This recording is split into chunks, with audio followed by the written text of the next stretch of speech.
go across to them. Sure. Joining me today for a very special conversation is Mr. Keshav Bhajanka, Executive Director at Century Plywoods. A very warm welcome, Mr. Bhajanka, and thank you so much for your time.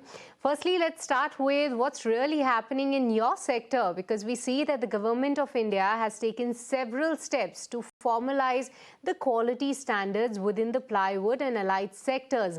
How significant are these reforms for the industry, and what kind of impact are you seeing already? Thank you so much for having me on the show. I think, like you have rightly pointed out, we all are very bullish on India and the fact that going forward, India is going to be one of the dominant, if not the dominant, economic power in the world. Having said that, there are certain challenges that were existing in our industry, predominantly in the form of cheap imports, low quality substandard imports, low quality products being manufactured domestically, which were hurting both the sentiments of the customer and the industry as a whole. So I think that the Government of India, the Commerce Ministry, under the able guidance of Shri Piyush Goyal, have been able to take a drastic step by implementing quality control standards as far as plywood and panel product category is concerned. I think this is going to be beneficial not just to the sector and the economy as a whole, but also to end customers, people who were suffering from low quality products that were being given to them. And I think this is going to pave the way for India to not just be a dominant force in the domestic market, but to become one of the largest exporters in the world as far as our products are concerned. Once Indian quality is established worldwide, I see no reason as to why we can't become the largest exporter of plywood and wood panel products in the world. It'll take some time, but with these steps being taken by the government, I think we are well positioned to start on that journey. All right, interesting point there. But Keshav, that's exactly what my next question was, because duplication and unorganized players, these were some of the factors that were at play for your industry. But how, as an organized player, how has Century Ply taking concrete steps to strengthen the quality stamping and ensure authenticity in the market? I think for most of the organized players, there isn't much change because we were meeting quality standards that the government had established. I think for the unorganized players, like you rightly pointed out, this is going to be a massive challenge. Now they will either have to organize themselves and they will have to deliver basic quality standards to customers. Otherwise, I don't think the survival in the industry will be possible. I think as an industry and as per FIPI, which is our industry organization, we have done tremendous work in proliferating this change to all members of our association, to all the wood panel manufacturing units. And I think that the fact that this is something that is here to stay, that this is not a short-term impact, or this is not something that can be escaped, is now being realized by the industry. So you'll see a lot more of organized play, and you'll see a lot less of cheap, substandard, low-quality products that were fooling customers earlier. Indeed, that's indeed good for the consumers as well. But Keshav, once again, to talking about the government steps that they are taking. Now, with the government's renewed focus on infrastructure development, modern urban planning and a real estate boom, of course, where do you see the biggest growth opportunity for your sector, that is plywood and allied industries as well?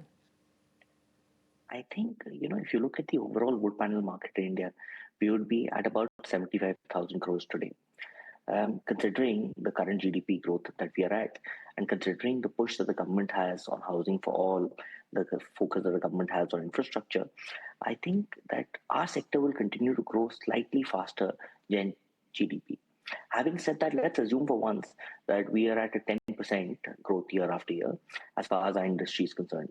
So within 10 years, our industry would be at close to 2 lakh crores.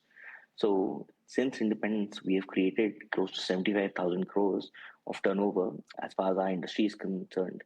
And we are going to create 1,25,000 crores over the course of the next 10 years.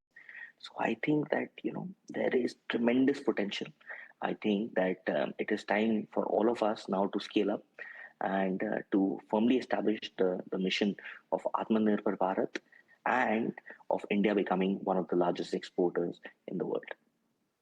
All right, but Keshav, now let's touch upon the current demand trends. Help us understand, where are you witnessing that, both in the urban premium housing as well as the tier 2, tier 3 markets?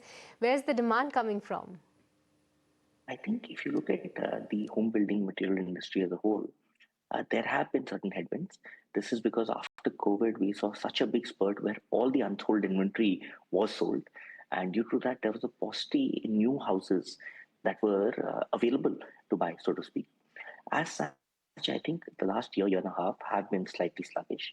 But now the signs of revival are there. Now the new inventory that has been created in the form of new housing, new condominiums, new bungalows has hit the market. And our journey as a wood panel player begins when it moves from a house to a home. When the end consumer starts moving into the house, they start building their furniture, they start building their paneling, they start looking at their kitchens. That is when demand for our products comes into play. So I think that the tailwinds are behind us, the headwinds are behind us, and the tailwinds have now started to finally arrive. With this in mind, I think we are looking at a very good both short and medium term. Of course, the long term is going to be very bright. Well, of course, but the whole sector is developing, right, Keshav? Because with rising disposable income, consumers are now increasingly prioritizing branded quality materials.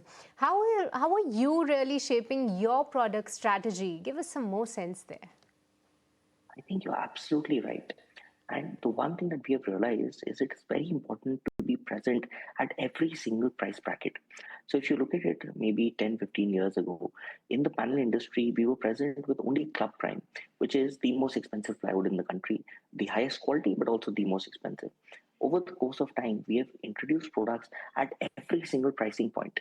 So if you look at plywood, we have introduced our Scenic 710 range, which is at a price point that is more affordable to the mid-income group.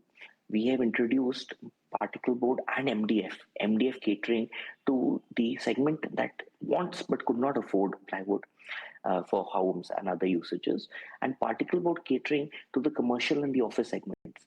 So by this brand proliferation and by this diversification, I think we have been able to provide a quality product to consumers at every single price point.